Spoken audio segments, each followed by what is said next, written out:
Bienvenue à ce numéro du Journal des Journaux paru du 15 au 21 juillet 2024, une semaine durant laquelle l'évasion des détenus de la maison d'arrêt de Koutoukale a fait couler beaucoup d'encre et de salive.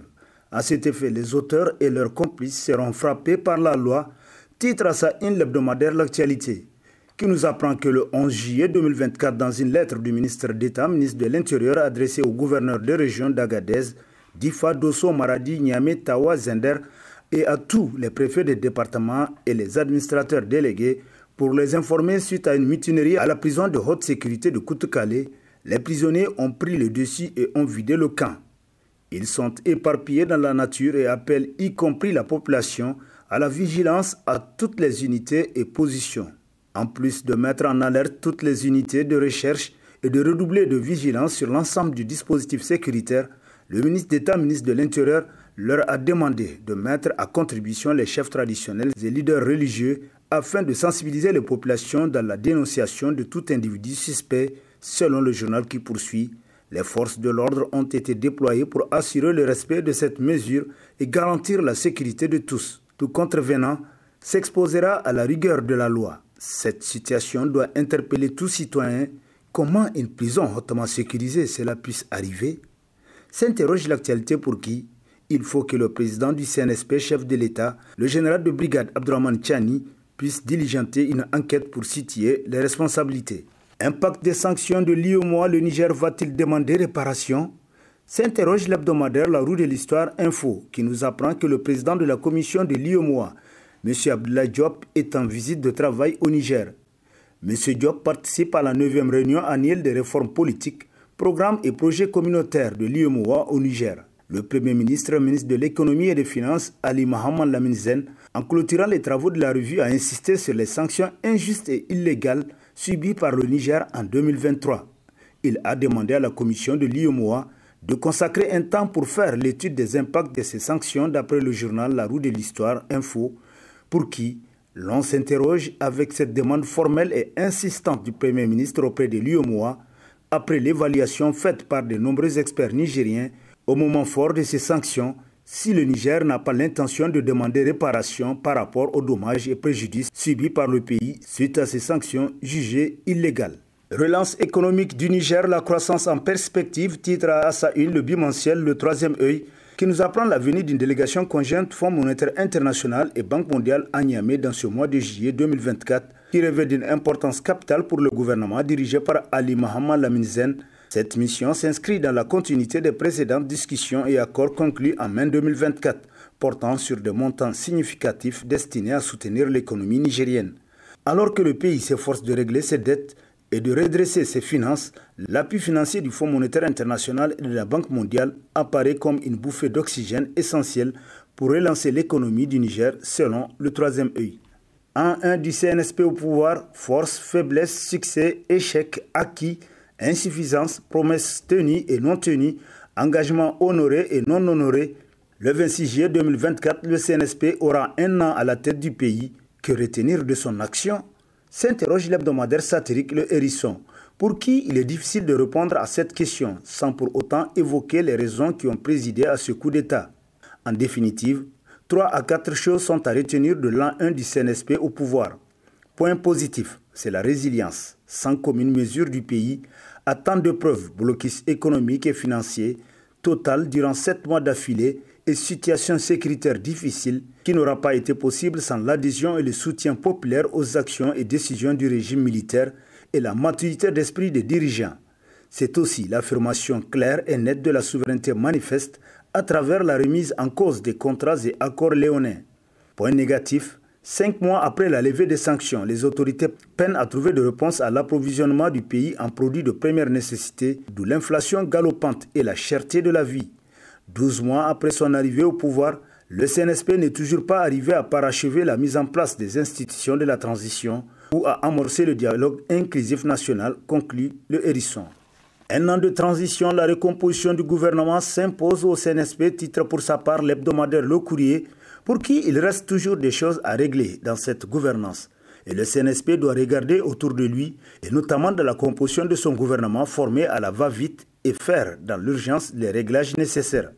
Ça ne va pas, comme dirait l'autre, dans certains secteurs, où souvent, malgré le grand bruit, Rien en réalité n'avance.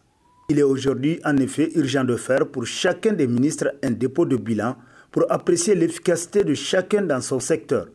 Le Niger ne manque pas de compétences et le général Tchani, qui joue pour le pays, doit comprendre ces urgences pour placer les hommes et les femmes qu'il faut pour tenir dans la révolution qu'il est en train de conduire et qui devra sauver le Niger selon l'hebdomadaire qui poursuit. Pour la nouvelle année de gouvernance à la tête du pays, le CNSP doit donc réfléchir à l'efficacité de son action, ce en fonction des ambitions qu'il nourrit pour le Niger et pour les différents secteurs d'activité à qui il faut imprimer les objectifs de la refondation de la République. Oui, le Niger peut changer, il doit changer. C'est le rêve commun des Nigériens pour lesquels ensemble ils décidaient de soutenir. Le changement a un prix, les Nigériens peuvent le payer, conclut le courrier.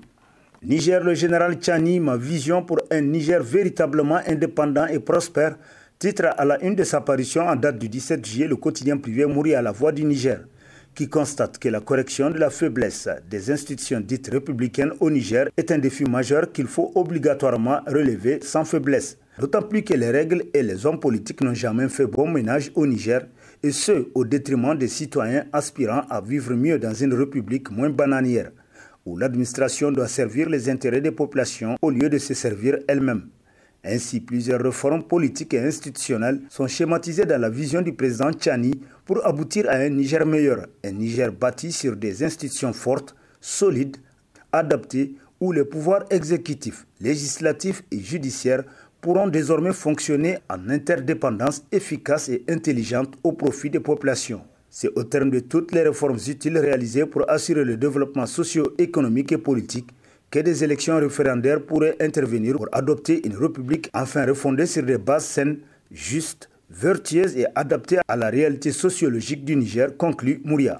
Plaidoyer pour la libération du général Salou Suleiman titre dans la rubrique Société de sa parution en date du 17 juillet le quotidien privé L'Enquêteur, dont le directeur de publication entend plaider la cause du général Salou Suleiman qui était son co-détenu à la maison d'arrêt de Niamey. Un homme qui a dévoué sa vie au service de notre pays. Ancien inspecteur général des armées, le général Salou Suleiman a été condamné à 15 ans de prison pour une prétendue tentative de coup d'État sous l'ancien président Mahamadou Issifou. Aujourd'hui, à 70 ans, après avoir passé 9 années derrière les barreaux, il est un vieillard affaibli par les affres du temps et des conditions de détention. Nous devons, en tant que nation, montrer que nous sommes capables de pardon et de clémence, surtout envers ceux dont la culpabilité n'est pas prouvée au-delà de tout doute raisonnable. Le général Suleiman mérite de finir ses jours entouré de ses proches en paix. 9 ans de sa vie ont déjà été perdus. Il est temps de rendre à cet homme sa liberté, selon l'enquêteur. Réunion ministérielle de haut niveau entre le Niger et la Turquie, des échanges pour développer la coopération dans les domaines de la défense, de la diplomatie, de la santé, de l'éducation et de l'agriculture, titre dans les colonnes de sa parution en date du 18 juillet le quotidien gouvernemental Le Sahel, qui nous apprend que le Premier ministre, ministre de l'économie et des finances, Ali Mohamed Lamine Zen, a présidé le mercredi 17 juillet 2024 au Centre international de conférence Mahatma Gandhi de Niamey l'ouverture des travaux d'une réunion ministérielle entre une forte délégation turque composée de plusieurs ministres et des membres du gouvernement du Niger. Cette réunion de haut niveau est un moment décisif qui contribue à renforcer la coopération entre les deux pays. Intervenue quelques mois seulement après la visite du Premier ministre nigérien en Turquie, cette réunion a permis aux deux parties d'aborder plusieurs questions sur lesquelles le Niger entretient des rapports avec la Turquie, notamment la défense, la diplomatie, la santé, l'éducation, l'agriculture, etc., d'après le Sahel. Issifou Mahamadou, idéologiquement, a-t-il toujours été constant? S'interroge entre autres à sa une l'hebdomadaire Le Nouveau Républicain, d'après qui les observateurs politiques, pour une large majorité, pensent que le président Issifou Mahamadou, dès son arrivée au pouvoir, s'est renié idéologiquement. On sait qu'il fait partie étudiant au groupe de jeunes qui se sont abondamment abreuvés de Marx, Lénine, Mao, un groupe dans lequel se retrouvaient le regretté Kelesi, Katambe et autres Abdou Ibo. Chacun d'eux profitait des assemblées générales pour haranguer, étaler leur lecture. En ces temps, l'union des scolaires s'est subdivisée en deux courants, ceux qui sont favorables à l'Union soviétique et ceux qui ont choisi le maoïsme. Le président Issifou Mahamadou était un fidèle de la ligne de Moscou. Toutes les trahisons, tout le mal fait aux Nigériens n'aurait pour but que d'installer un régime progressiste selon le Nouveau Républicain. Issifou Mahamadou, un homme politique clivant, s'exclame pour sa part l'autre républicain qui s'interroge pourquoi Issifou Mahamadou incarne-t-il l'image d'un homme politique clivant au sein de l'opinion publique? C'est la question qui taraude l'esprit de plus d'un citoyen au regard de la chute fulgurante de l'image de l'ancien président. Si les opposants d'hier et les nouveaux, issus de ses fans et camarades, demandent la reddition des comptes sur sa gouvernance, ceci est en lien avec sa gestion chaotique et autocratique de l'État et son présumé rôle dans la démolition des institutions le 26 juillet 2023. Son sacrilège, c'est aussi le fait de sortir par la porte et revenir par la fenêtre. Réussira-t-il à dribbler la junte militaire pour obtenir sa transition de courte durée et rempilée? Se demande l'autre républicain qui conclut, telle est désormais la tâche herculienne de T3. Assainissement des finances publiques, la COLDEF est-elle à bout de souffle?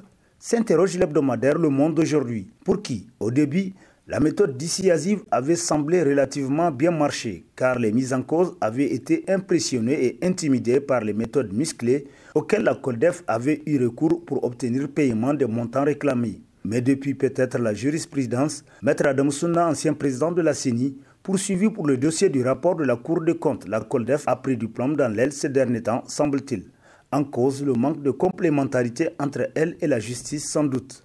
Ayant probablement compris cette guéguerre, cette guerre de chapelle entre justice et COLDEF, les mises en cause ne se généreraient point pour demander à la COLDEF que leur dossier soit transféré à la justice, puisqu'étant rassurés une fois entre les mains des juges, ils pourraient s'en tirer facilement avec les arguties juridiques de leurs avocats pour convaincre les magistrats d'après le journal pour qui, voilà en fait les raisons qui font aujourd'hui que la COLDEF paraît fringante qu'elle ne l'était il y a quelque temps. Sa procédure costaude, énergique, voire radicale des premiers mois aura atteint visiblement ses limites face à la complexité du fonctionnement de l'appareil judiciaire qui aura considéré que la COLDEF était venue chasser sur ses terres sans son autorisation. Quelle désillusion, conclut Le Monde d'aujourd'hui. Atelier national de validation du document sur le code rural à Dosso, un pas en avant pour une meilleure gestion foncière, titre dans sa rubrique Développement l'hebdomadaire Niger Times. Pour qui, en somme, il faut noter que l'atelier national de validation du document sur le code rural à Dosso a été une étape importante pour l'amélioration de la gestion foncière au Niger. Les recommandations formulées et les engagements pris par les différents acteurs augurent une meilleure application du code rural, adapté aux réalités du terrain. Ce processus de validation, marqué par une large participation et des échanges fructueux, est essentiel pour une gouvernance foncière efficace et équitable, garantissant ainsi le développement durable des zones rurales et périurbaines, conclut Niger Times. Et sur ce prend fin le présent numéro de la revue de presse. Prochain rendez-vous, plaise à Dieu dans une semaine, avec toujours la même passion de vous servir. Bonne lecture et au revoir.